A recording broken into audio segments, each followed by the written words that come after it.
for scholarship in advancing Austrian economics and libertarian political economy. I start with the O.P. Alford Third Prize in Political Economy for the scholarly article published during 2017 that best advances scholarship in the application of Austrian economic theory or libertarian theory to political, economic, and social issues.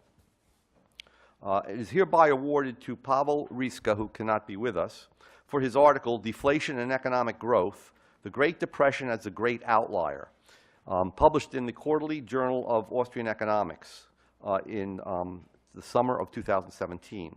The prize carries an honorarium of $1,500 and a certificate.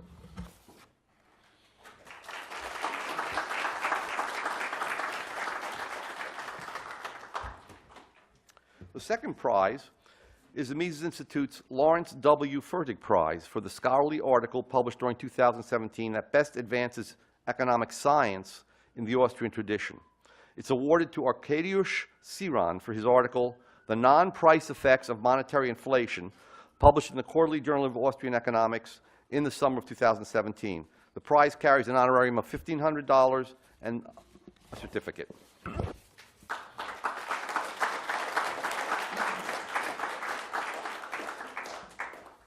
These will be sent in the mail to the prize winners, since neither were able to attend. It's now my great honor to bring up to the podium a great entrepreneur and the CEO of Captive Air, Bob Luddy, who is a board and society member of the Mises Institute.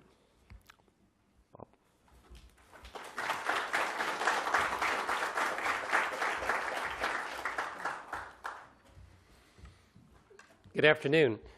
I'll just make a couple of quick comments about the Peterson-Luddy Chair, and then this afternoon we're going to have more discussion on Dr. Bill Peterson and his contributions. But essentially, Bill Peterson and I became friends back around 1990 when he was the Lundy Professor at Campbell University. And you have what is almost a perfect relationship from heaven in that you have the economic theorist and you have the entrepreneur. And the economic theory is great, but it's got to play out in the marketplace. And so Bill Peterson loved entrepreneurs, and I love professors who know more than I do, particularly about most everything, especially economic theory. And this afternoon we're going to have some comments on how that economic theory actually plays out in real life in a real business. And I would credit Bill Peterson for many of these theories and ideas for making Captive Air the company it is today and having a tremendous structural impact on the company long term. So ideally, if Austrian theory was played out in every marketplace, I was making the comment at lunch to two of my associates are here this afternoon, Bill Griffin, who's the Vice President of Engineering, Brady Ambrose, who's in charge of application engineering. You often hear business people on the TV saying they want a level playing field, implying that the government needs to level the playing field for them. In the entrepreneurial world or in the engineering world, there's no such a thing as a level playing field. And no legitimate entrepreneur ever thought of the idea that they wanted a level playing field. It's just the silliest idea of all time. And yet this babble is constantly going on. So the idea of the Luddy, or the Peterson-Luddy chair, was Dr. Peterson. It was his idea. Besides his family, his greatest love in life was Mises and the Mises Institute. And so I was happy to be a little part of that over a period of time. So I think from this chair, we can instruct many, many entrepreneurs and hopefully professors, and maybe once in a great while influence a government official. It'll be very beneficial to the world. We now have a new professor, Vito Holzman, who I asked to come up.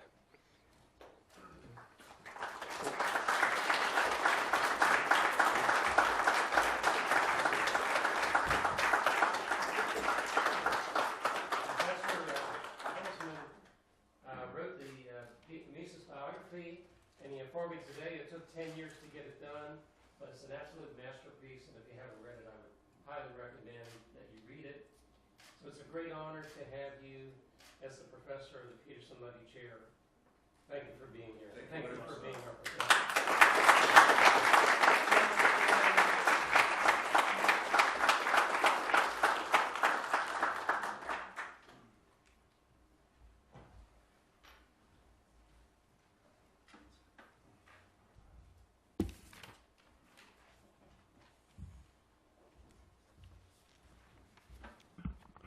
Before I introduce the next lecture, I'd like to tell my students that may have be in attendance here that you should sign in at the on a roster that I'll have at the front of the room after the talk is completed.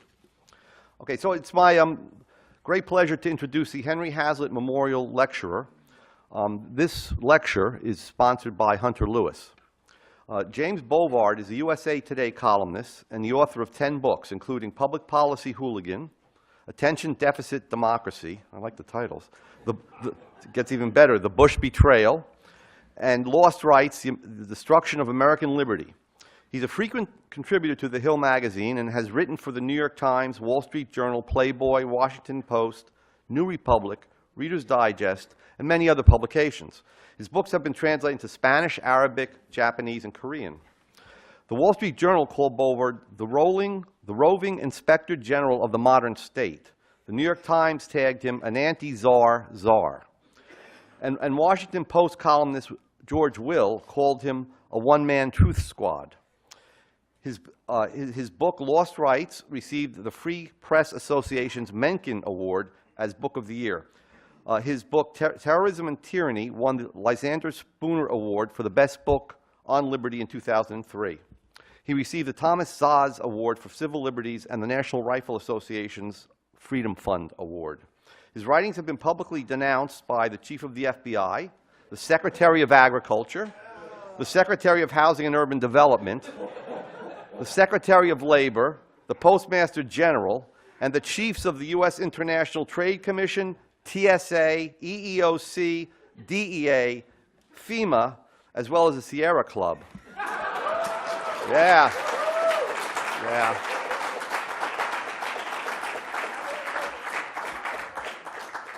But the list isn't over. The American Civil Liberties Union, the Washington Post, Washingtonian Magazine, Washington City Paper, and a bunch of congressmen and other malcontents, and I would add ne'er-do-wells.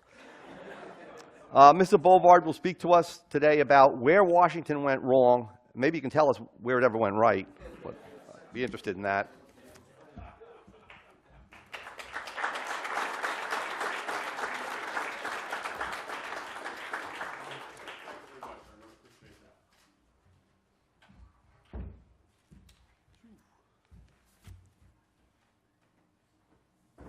Thanks very much for the kind words. I really appreciate that.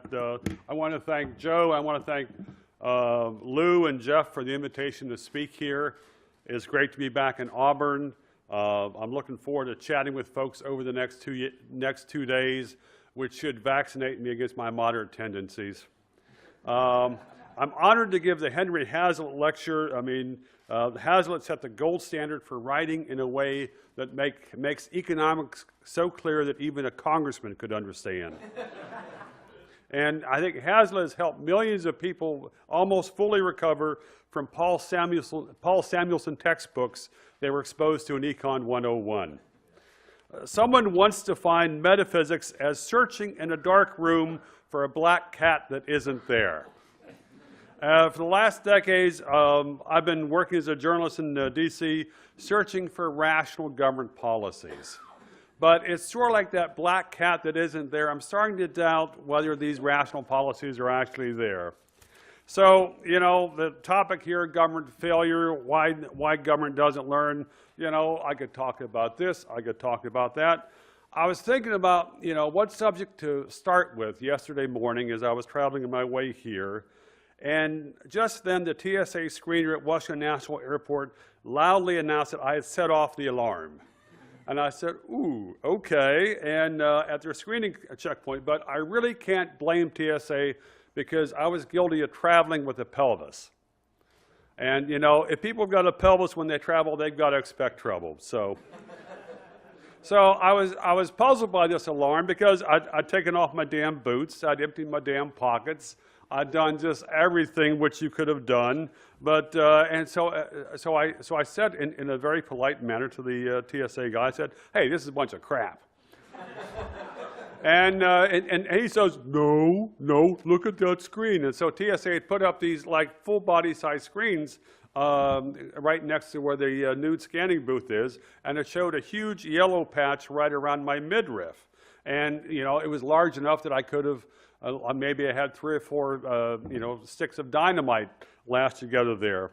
And he says, you got something suspicious, so we got to do a real thorough pat down.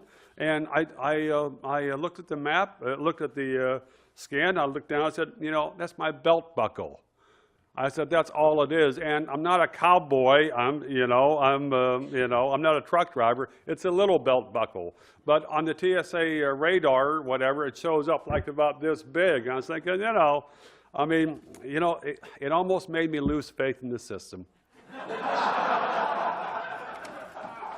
So I says to the guy, look, I'm happy to take the belt off and we can do this again. Nope, we got to do a thorough pat down. I said, yeah, great. So, and the thing they do next is we've got to do this and that and this. And so I said, okay, if you jab my groin, I'm going to file a complaint. And the guy looks kind of flustered, and he turns to the nearby TSA brain trust, and he says, I need a witness. And I'm thinking, you need a witness? Shit! So this older guy comes up, and he's just kind of, and you know, the first guy's wearing a blue uniform, and this guy's got a white uniform. He's a superior, and he said he would watch the TSA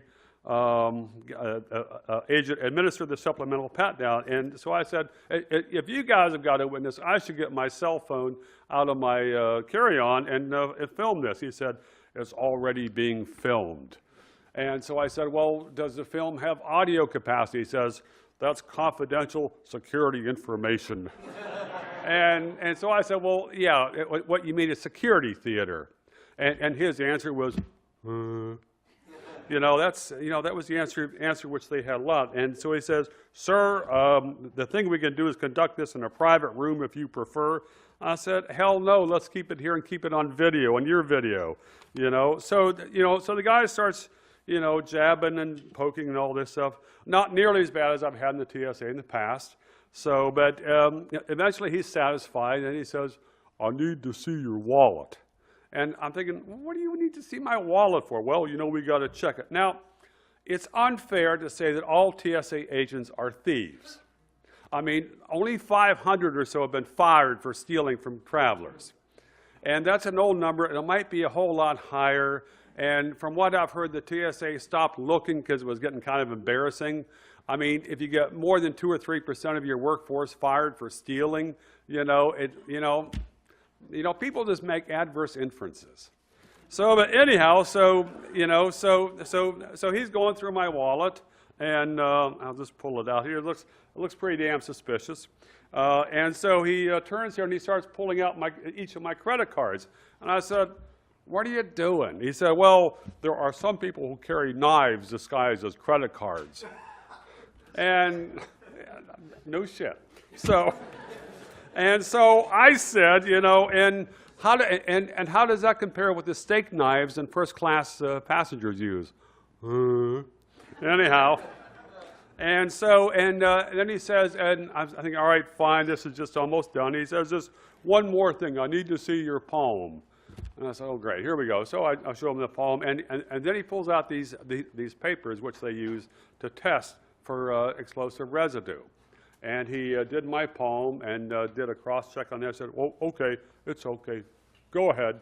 So I started to exit, and okay, I have to admit that I had in my pocket at that moment what was the explosive substance that TSA finds most often, and which, when they find, they often go, oh my God, it's a positive alert for explosive.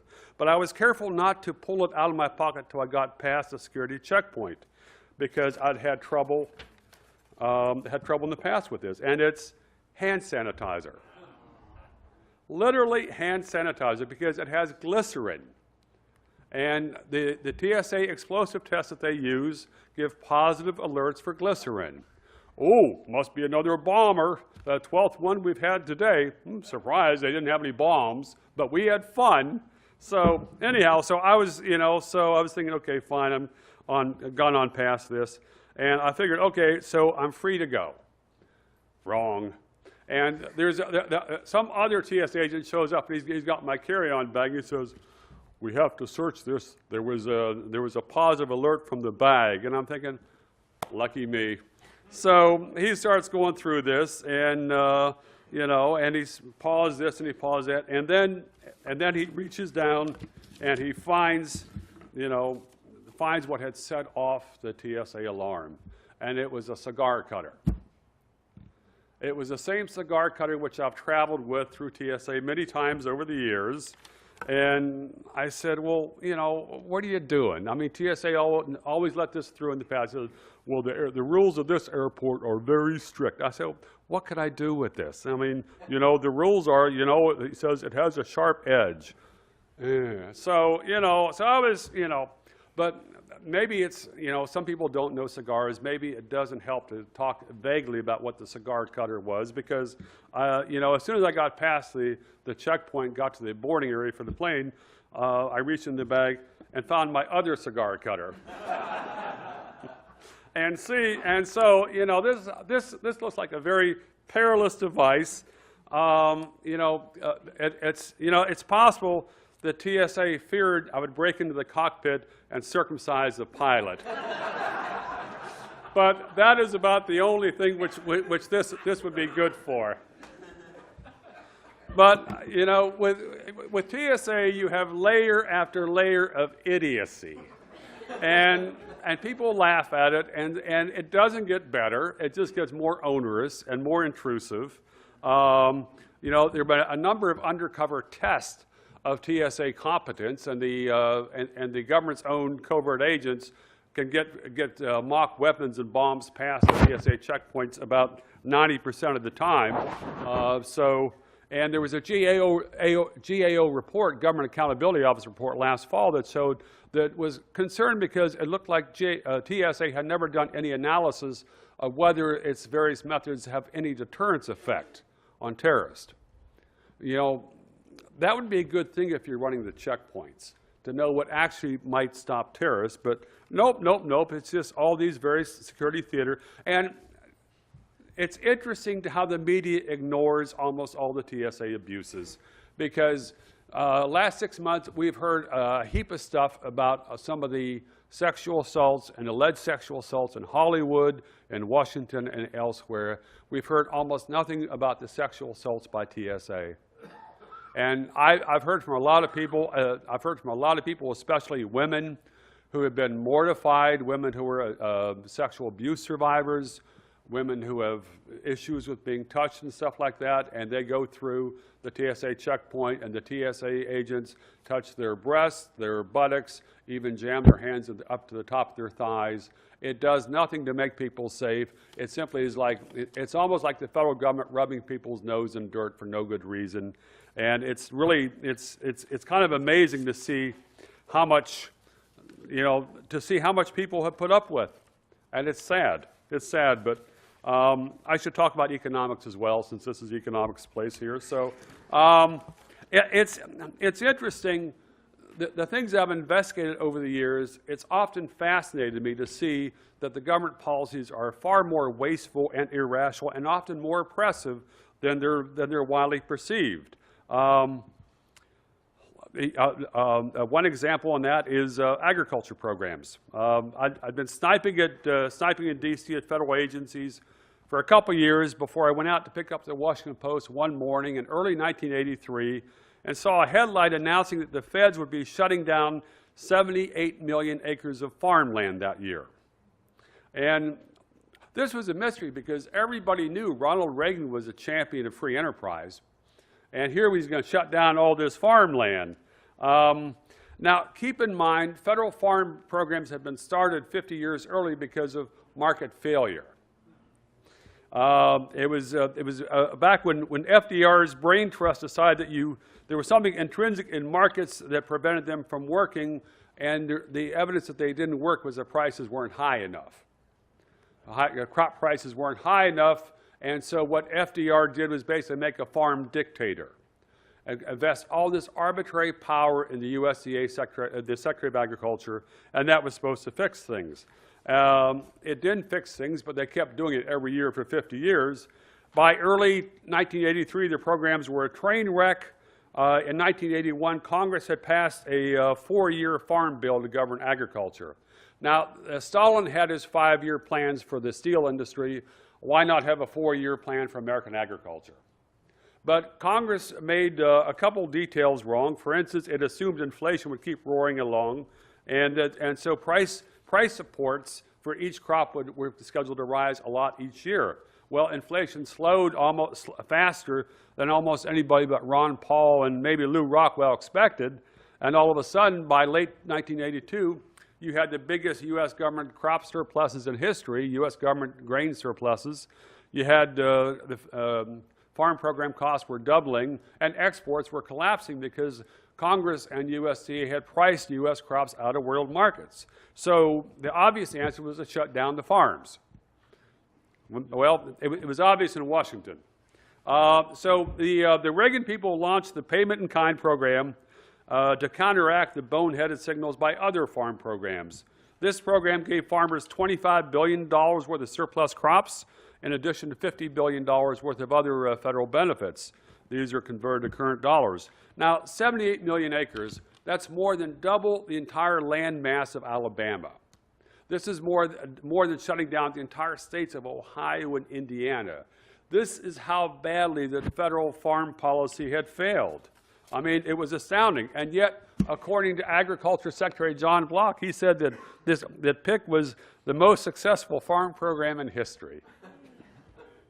You know, it was fascinating to see stuff like that. And nobody in D.C. paid attention to the victims of this government intervention, because you had the government shutting down all this cropland.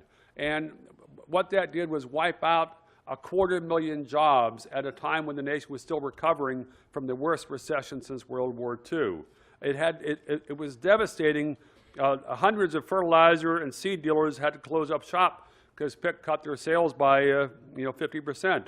And you had the cutback in harvest and a drought devastated, bankrupted a lot of unsubsidized poultry, cattle, and pork producers. Because, okay, the government drives up feed grain prices. What could possibly go wrong? I mean, this is the attitude in D.C. on ethanol, because, I mean, the ethanol policy completely screws the pork and cattle industry and the poultry industry. So, but anyhow, so I got an assignment to write about this PIC program for Reader's Digest, and got an interview with John Block. And Block he seemed like a nice guy. He was a West Point graduate, hog farmer. Block had once described himself as just a country boy on loan to the Department of Agriculture. I thought about starting the interview by telling him I was a country boy on loan to Reader's Digest, but I said, no, I don't need to use that joke, so good thing I didn't. Block was a nice guy, and he was using the general vague talking points. I said, well, how come the feds are shutting down so many acres? He said, well, it's important not to starve farmers off the land. Apparently in contrast to the farm workers who were put out of work. Block said that the program was necessary so the government could move to a more market-oriented agriculture policy. This is a line that has been echoing for many decades in D.C. So I asked, so how come Reagan signed the bill, in late 1982, boosting the crop price supports even higher after it was obvious the program was all screwed up? And Block was puzzled and said that there was no such bill. President Reagan didn't do that. And sitting next to him on his right hand was his portly press secretary, who at that point kind of squirmed as if someone had just broken wind. And he leans towards Block. He says, I think he's referring to the provisions of last September's Omnibus Budget Reconciliation Act. Block said, yeah, okay. And I paused, and I was expecting an answer, and can we explain this? And nothing.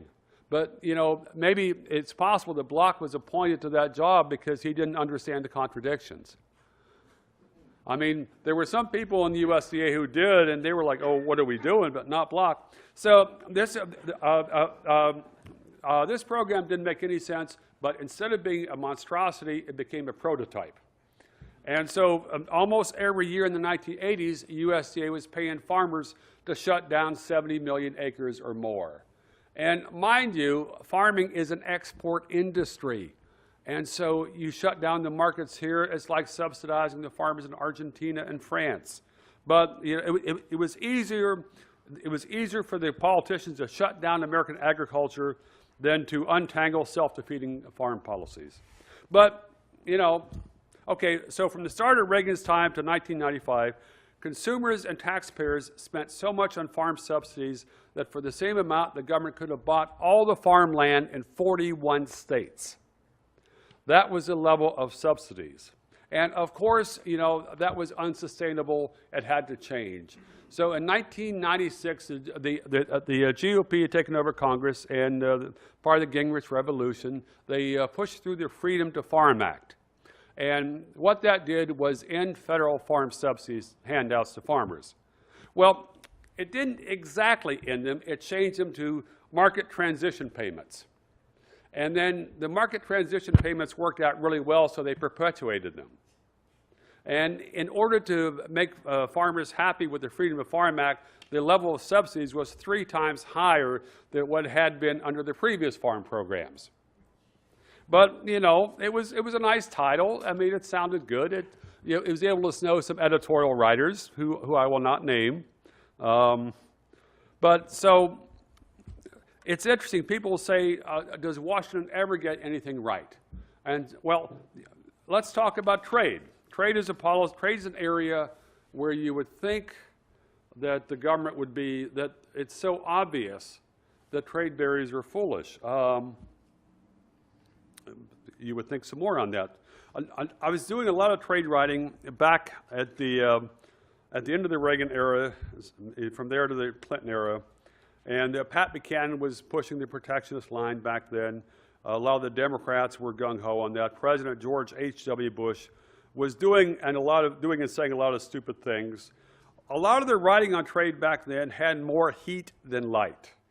There were lots of folks who were shouting about the benefits of free trade, but very few were exposing the actual grisly details of how the federal government created trade barriers. Now, there's a wonderful line from Ralph Waldo Emerson. He said that a writer should put an argument into a concrete shape, into an image, some hard phrase, solid as a ball, which people can carry home with them. And that was what I aspired to do when I wrote about trade policy and a lot of other areas. So I got out my calculator and tried to translate some of these vague federal restrictions on trade into vivid imagery. And for instance, we had a lot of import quotas for farm stuff. And at that point, the quotas permitted each American citizen to consume the equivalent of 1 teaspoon of foreign ice cream per year, 1 pound of imported cheese, and 2 foreign peanuts per year. These were very strict quotas, very, very strict. On textiles, they were even more stringent. They had 3,000 different quotas, including quotas on tampons, tarps, twine, towels, and ties. And a lot of these quotas dictate exactly how much a foreign country could sell to American consumers. For instance, in 1989, Mexico was allowed to ship to the U.S. only 35,292 bras, which was not even enough to cup the city of Brownsville, Texas. But the biggest issue back then was dumping. I mean, this is an issue that Trump is picking up now. And dumping supposedly meant that the foreigners were acting in a predatory manner. You had a lot of allegations the Japanese were trying to take over. But the formal definition, dumping simply says foreign companies are selling their goods here for less than fair value at an unfair price. It means less than a lower price here than in their home market, or less than the cost of production. And Commerce Department was running this, and they were able to convict 97% of all foreign companies of dumping who they investigated. So you would think that, you know, there was so much cheating and conspiring going on abroad, but that's not quite how it worked out. So keep in mind, this is a fair trade law, and let's see how the Commerce Department found foreigners guilty. For instance, the Commerce nailed Japanese forklift producers for dumping after it compared the price of brand new forklifts in Japan with the price of 3-year-old forklifts in the U.S. The same thing happened with Mazda when Mazda was convicted for selling new vans in Japan compared the price of new vans there with used vans here. It gets better. In a flower dumping case, this is one of my favorite examples, Commerce compared the price of wilted flowers in New York City with the price of fresh flowers in Amsterdam. Since the wilted flowers sold for less, the Dutch were scoundrels. Foreigners also got nailed because Commerce would compare wholesale prices and retail prices. For Swedish steel, Commerce compared Swedish steel sales are less than 500 kilograms with U.S. sales of more than 5,000 kilograms. It was a higher price for the large quantities, for the small quantities. So that proved that the Swedes were cheating. Another favorite example is Commerce would penalize any company that appeared to be failing to charge American consumers the highest prices in the world. I mean, this is actually in their regulations. This is how dumping is defined. It's being unfair to the American businesses, basically. There was a case in which Commerce convicted farmers, the farmers in New Zealand who were growing kiwis, and what Commerce did was compare the price of small kiwis from New Zealand sold to the U.S. with the price of larger kiwis from New Zealand sold to Japan. Since the small kiwis cost less than the large ones, New Zealand was guilty. I mean, these are things that don't make any sense, but this is what drives trade policy. And most of the journalists don't understand how these laws work. Journalists usually don't have a lot of intellectual curiosity. And that's part of the reason why the federal agencies can, you know, pull off one PR scam after another. But looking at things like dumping and the import quotas, it's a good example of how the government cannot make trade more fair by making it less free. Another topic of trade policy, 20 years ago I was doing a debate on trade policy in St. Louis, sponsored by a group known as the Discussion Club, which had great neckties, not as nice as the Mises. But now the audience in St. Louis, very conservative, they were hostile. They were hostile, and I didn't make many converts that night. And I started out my usual litany. I talked about peanuts, ice cream, bras, dumping.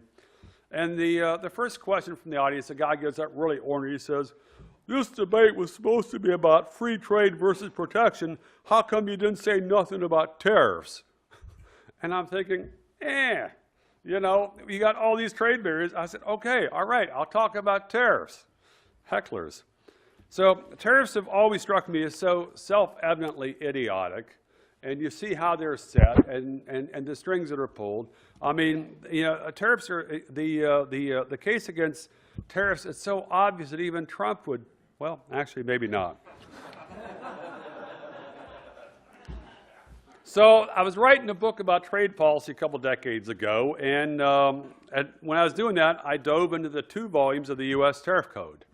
And it was, they had 8,753 different taxes on imports. And each tax was very wise and omniscient. But, the average American tariff at that point was about 5%, but a lot of them were in the stratosphere. And back then, congressmen kept saying that the U.S. is victimized by its free trade policy. And my attitude was, look at the tariff code. So, and a lot of these tariffs were class warfare, looked like that at its worst. Mink furs were duty-free, but polyester sweaters for babies were tariffed at 40%. Lobster was duty-free, orange juice was 40%.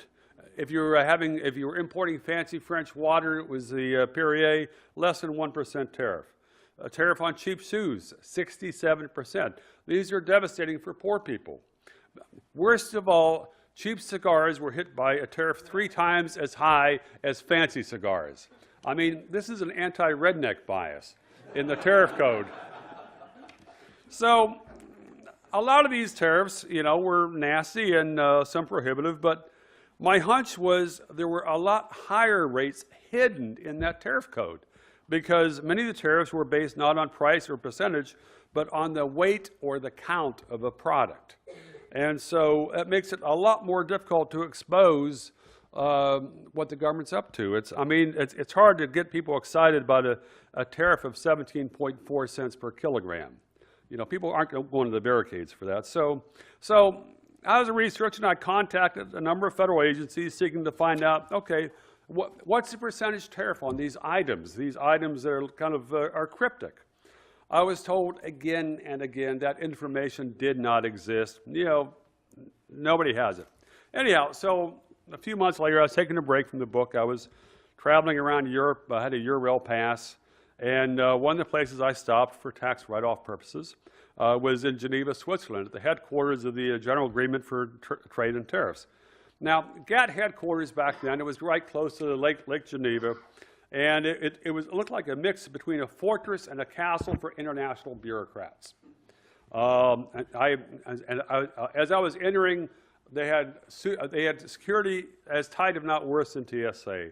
I was double searched. I had my bike carrier bag, which they opened up and checked through, and just practically everything. I felt like a client, like a lawyer going to visit a client on death row.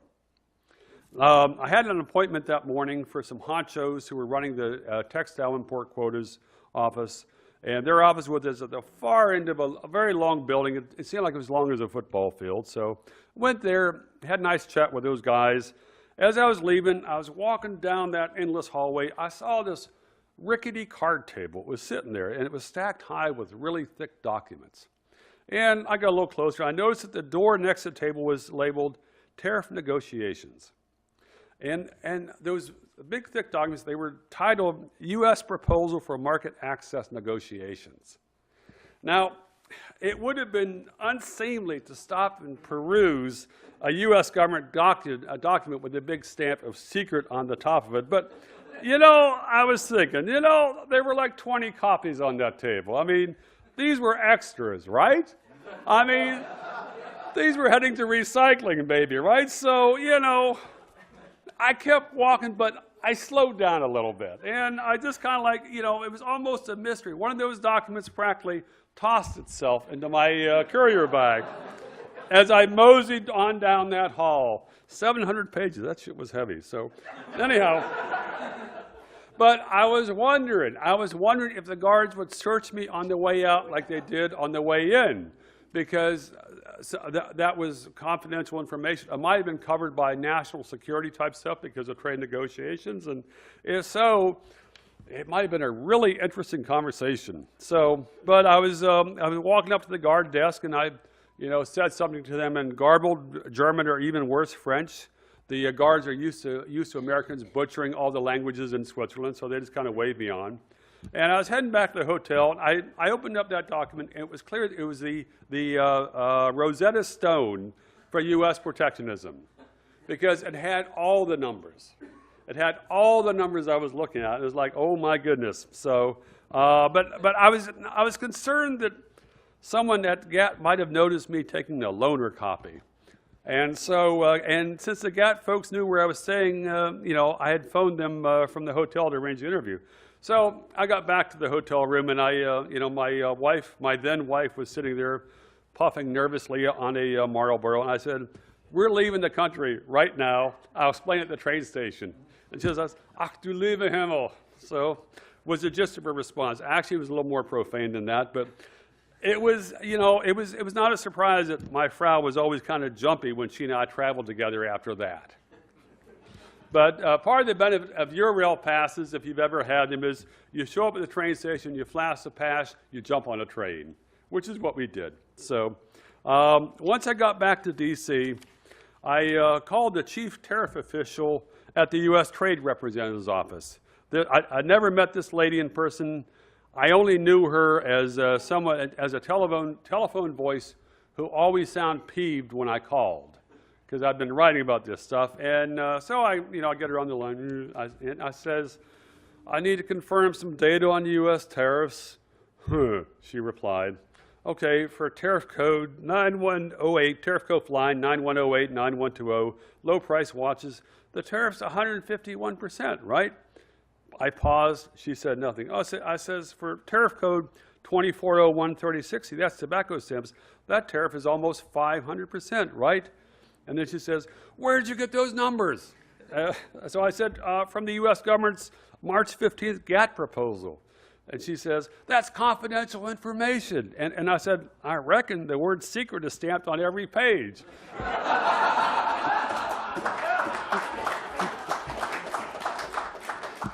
The word secret is on every page, but I still have to confirm it, And, the sad thing is, she slammed down the phone before I could tell her, have a nice day.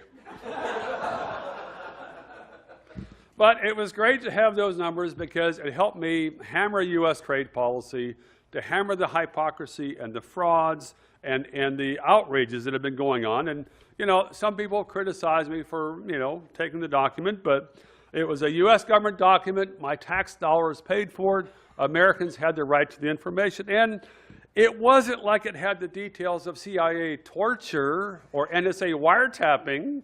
I mean, who could object?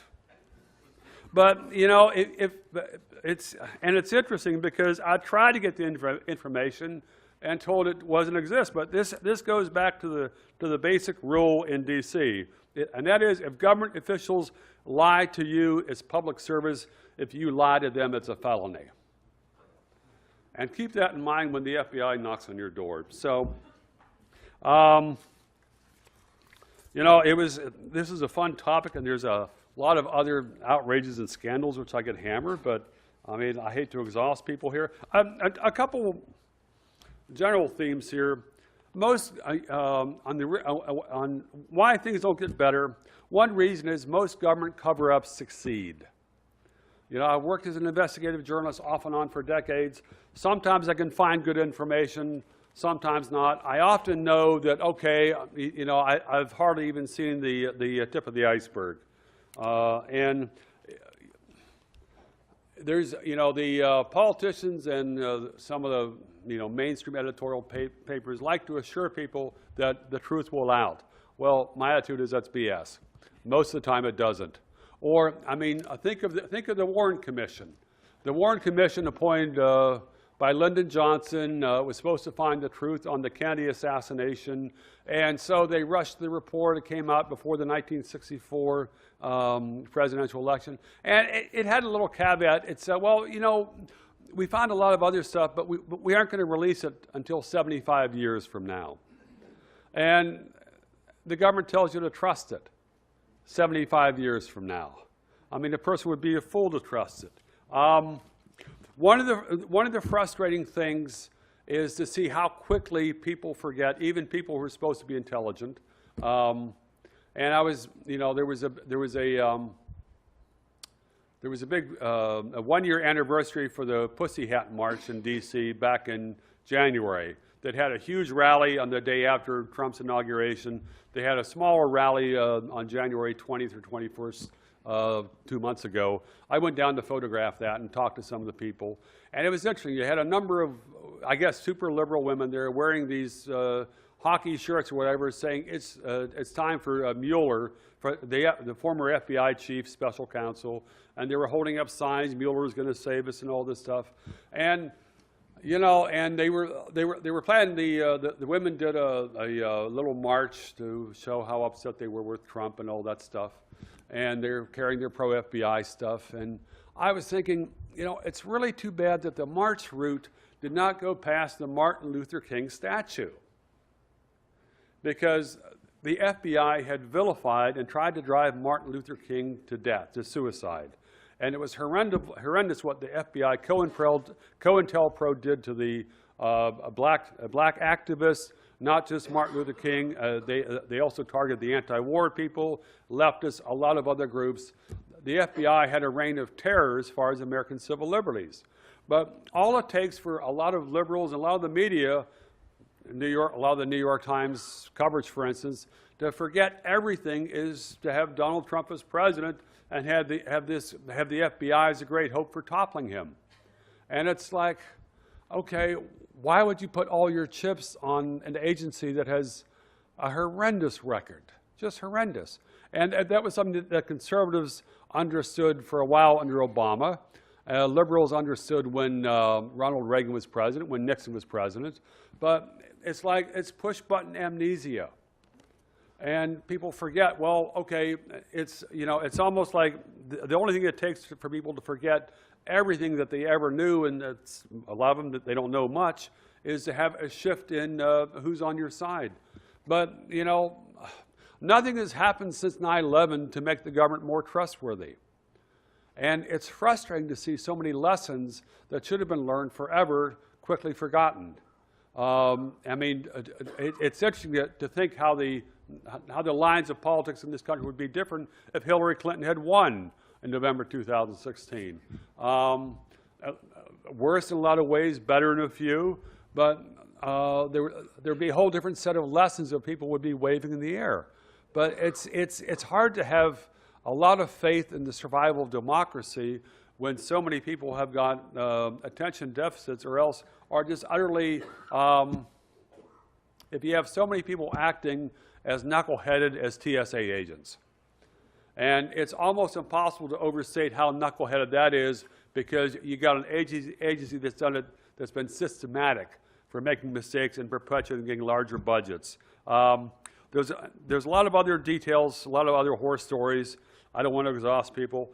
There was a wonderful line from H.L. Mencken I read that made a big impression on me, and he said that one horse laugh is worth 10,000 syllogisms. As far as waking people up to the danger of government and to the absurdity of government. And it's so important to take government off that pedestal. And most people don't realize how much of a pedestal they have government on. But if you can say something or write something that causes that flash in their mind, that may start them on the road to freedom. So at this point, I'll draw the curtain of mercy and go to questions.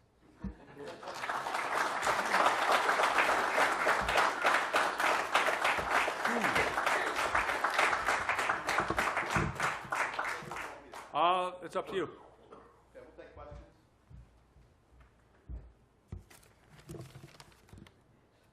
Don't be shy, people.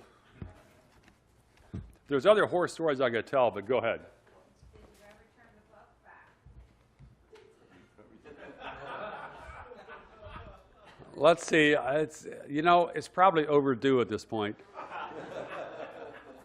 No, I still have it, and I'd actually made a scan of the cover, and I was as I was sitting on the plane, thinking, oh, I should have sent that. I should have emailed that as a JPEG for the speech, but so I forgot.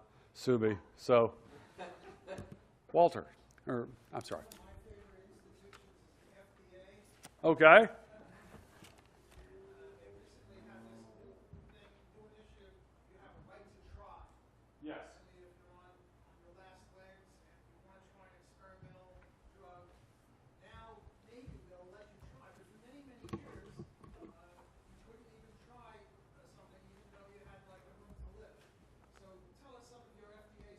Oh my.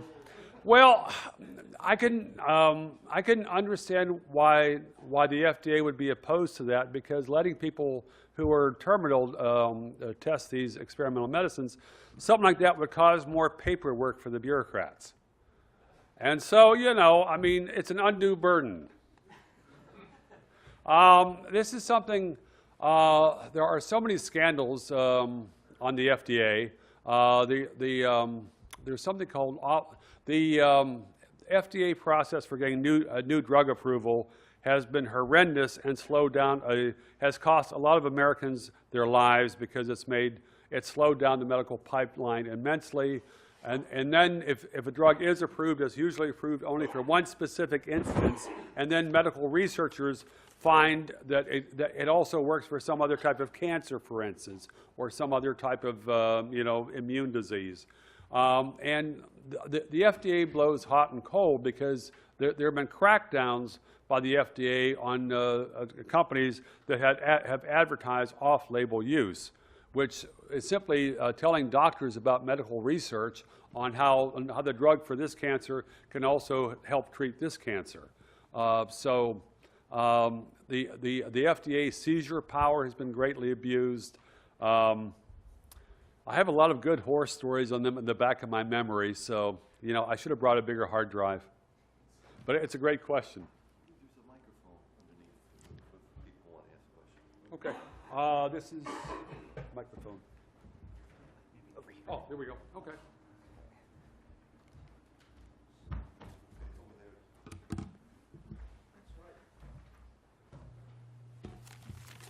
In your long career, being a witness of misuse of taxpayer funds, I imagine it has gone from the petty to the shameless.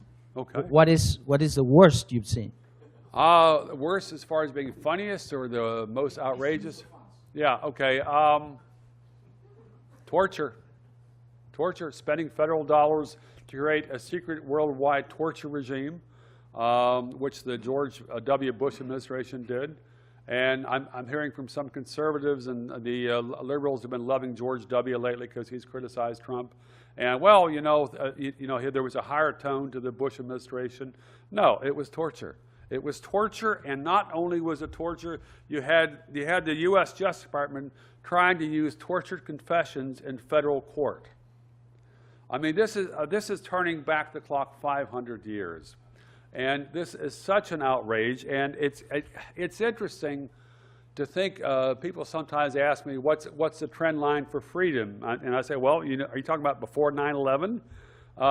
Because if you see what the government got away with after 9/11, to see them bring torture, torture was never an American institution. It happened sometimes by the military, by secret agents, whatever, but you never had the top lawyers in the Justice Department saying, well, torture is okay as long as you don't kill the person, or as long as they're not maimed, or as long as, as long as they don't sue us afterwards.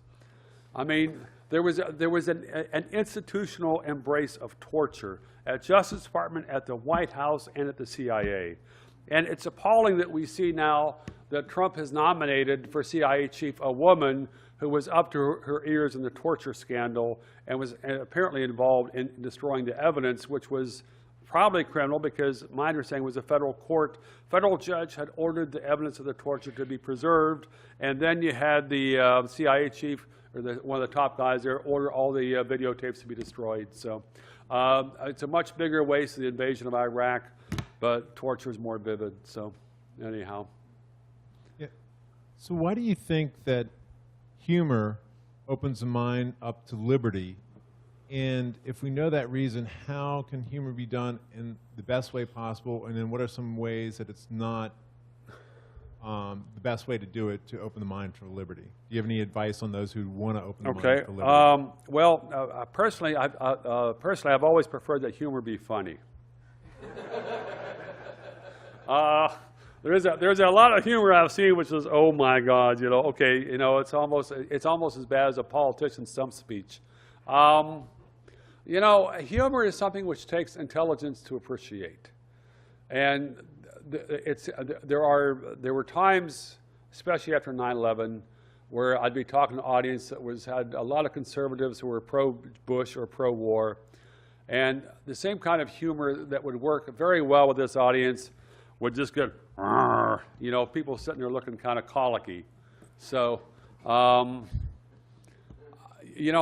as far as advice on humor, there are writers who are magical. H.L. Mencken at his best, Mark Twain, Voltaire. These are folks who are almost like masters with cards as far as doing card tricks, and they can help open people's minds to that. But it's important to find a way to you know, to get that first spark. Sometimes humor does it. Sometimes, you know, talking about torture does it. I mean, there were a lot of people that were offended by the stuff I wrote about torture after 9/11. But this is not an issue to duck, so, because most of the media ducked it and are still ducking it. So, anyhow.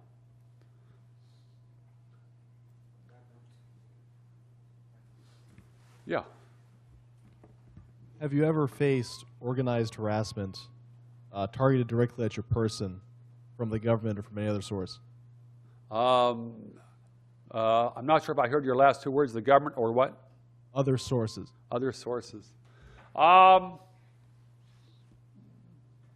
gotten a lot of hate mail. I mean, and some of it's sometimes threats, and sometimes a lot of really nasty stuff. I think I'm probably about the only house in Rockville, Maryland, that has stickers on all the ground level windows and on the front door that says "Gun Owners of America." So it's my little, okay, if somebody wants to mess with me, it's a bad idea. But no, I mean, there's stuff that's happened. Some of it I'll say in public, some I won't.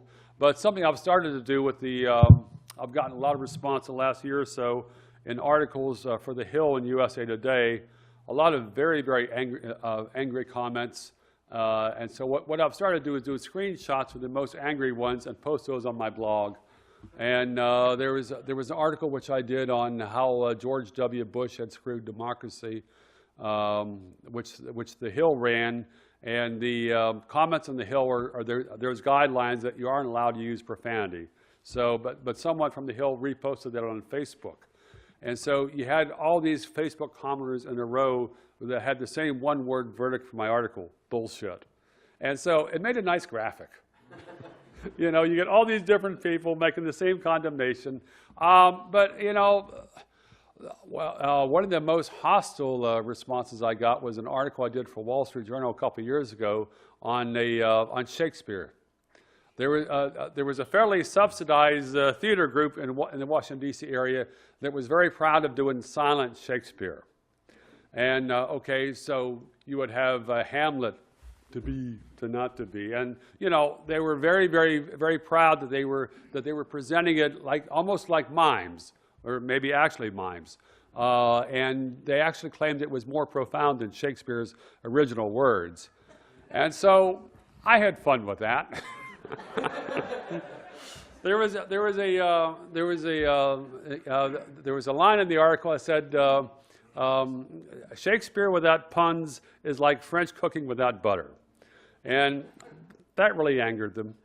So, I mean, for months and months, I was getting these furious emails, these furious postings, some kind of veiled death threats, some that, you know, really incredible stuff. But it was entertaining to see, you know. I said, okay, well, maybe I don't need to become a theater reviewer.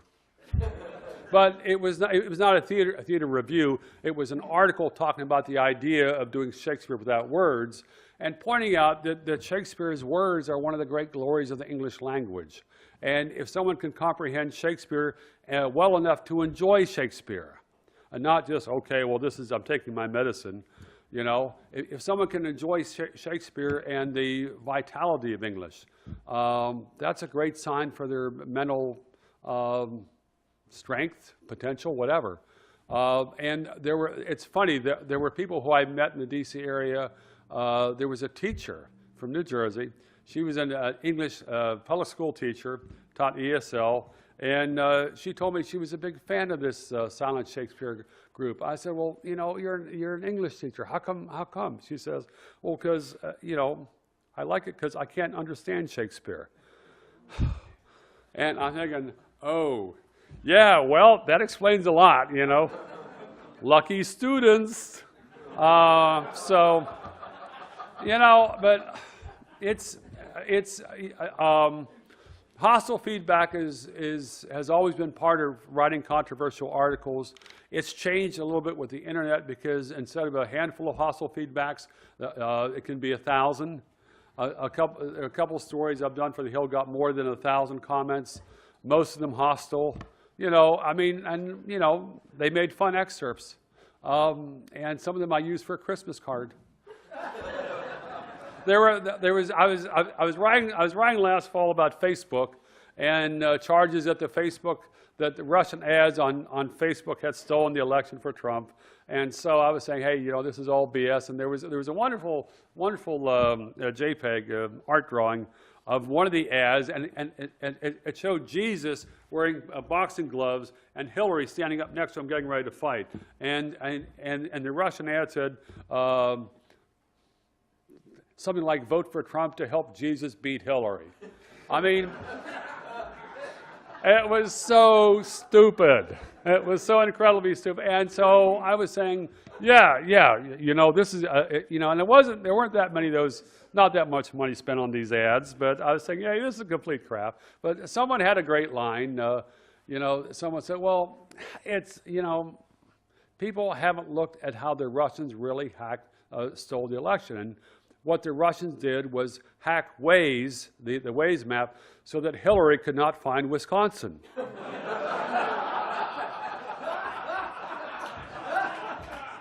Anyhow. Okay.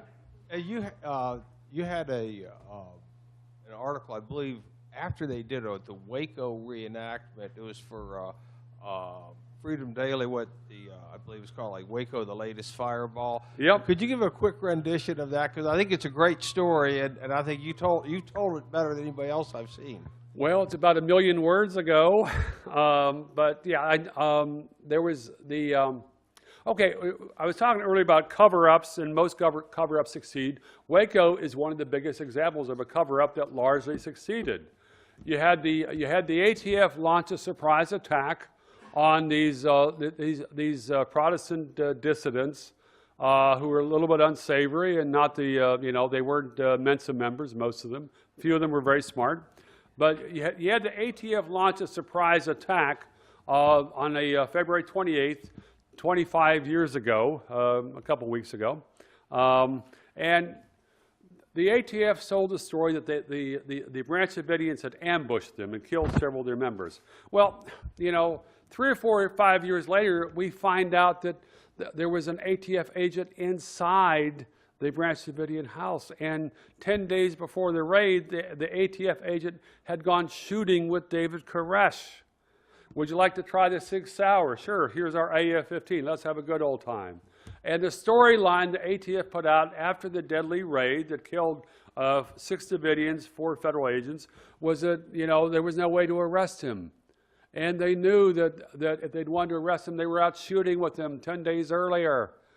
And then let's look at the FBI. You had the FBI that sent in the tanks on April 19th, 1993, and had collapsed 20% of the entire building on the heads of the women, children, and men in there before the fire broke out.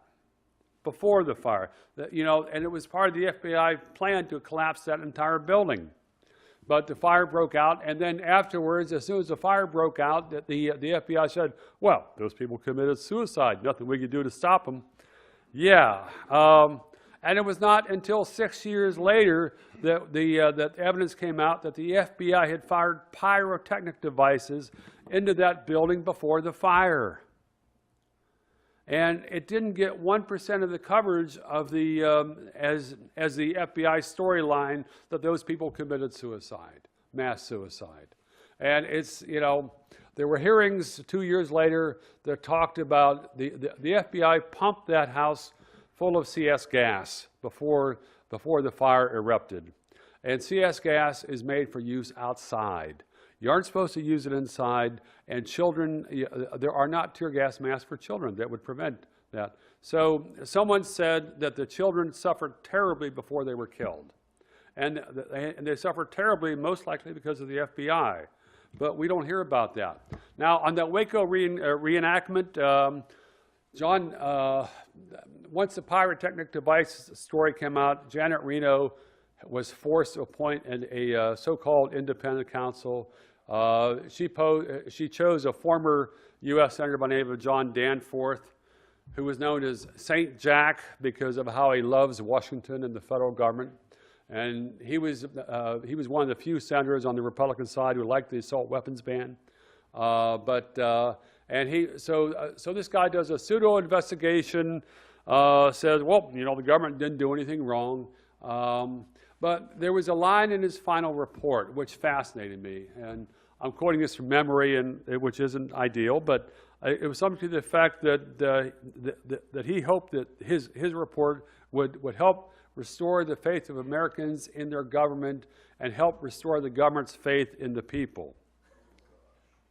So what you had was the Independent Council on Waco, who was agreeing with government officials who basically vilified Americans for believing the government had done wrong at Waco. And this was 7, 8 years after the final attack. And there's still a lot of things that we don't know about that attack. But it's, here again, a lot of the worst government atrocities. Okay, I talked about the torture report. You know, President Obama, when he came in, said, okay, you know, it's a new day, we're not going to torture anymore. Okay, can we prosecute the people that made the torture policy? Nope. Can we prosecute the people that actually tortured and killed people? Nope. But as a compromise, the Obama administration did have one torture-related prosecution, but that was against the CIA official who blew the whistle and exposed the waterboarding. He was the only person sent to prison for a torture, and it's an outrage. And he's a nice guy who likes beer. So, but this is, and so the Senate did a report on this. Senate Intelligence Committee spent several years doing this, and it was finally got clearance to come out in late 2014. The Obama White House, the people on the white horse, did everything that they could to block that report. Typical of Obama's preference for secrecy, which the media is almost always ignored. And in the final realm, they, you know, I guess what, 600 pages out of 5,000 came out. My numbers aren't quite right, but the vast majority of it was never saw the light of day. And there's a lot of grisly details that we still haven't learned about the U.S. CIA torture regime.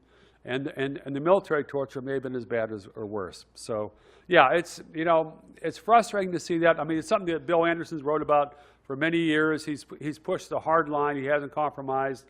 I'm glad there's folks raising hell on this issue. It's just fascinating that it hasn't, you know, that it's so rare that there is a prairie fire of outrage.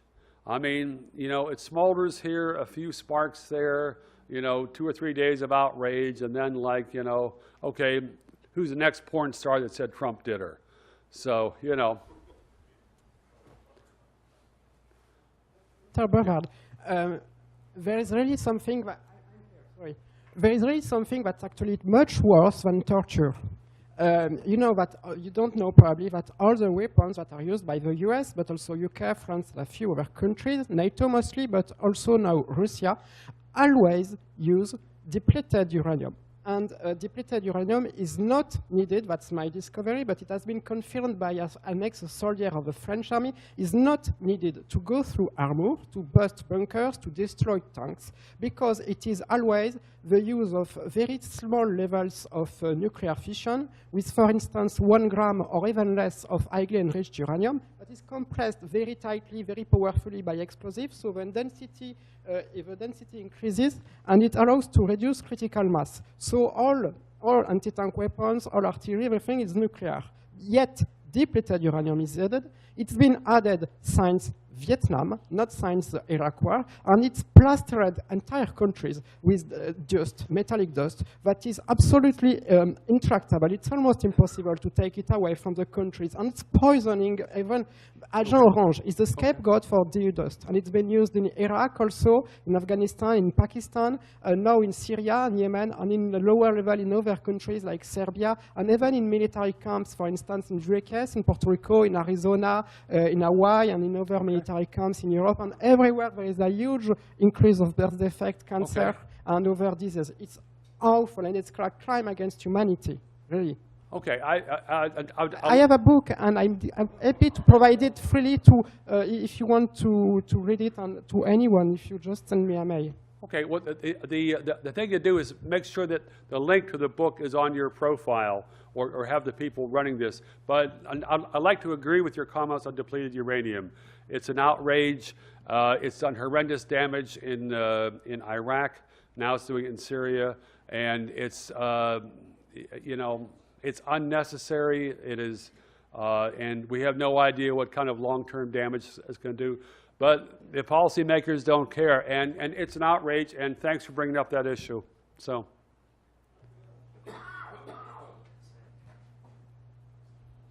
Going once, going twice. Happy hour. All right. Sure, thanks.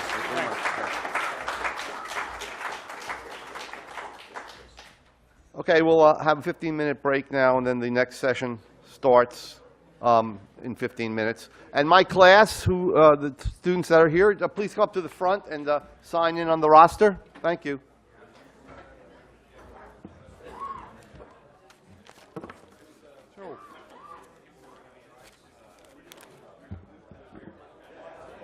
Yes.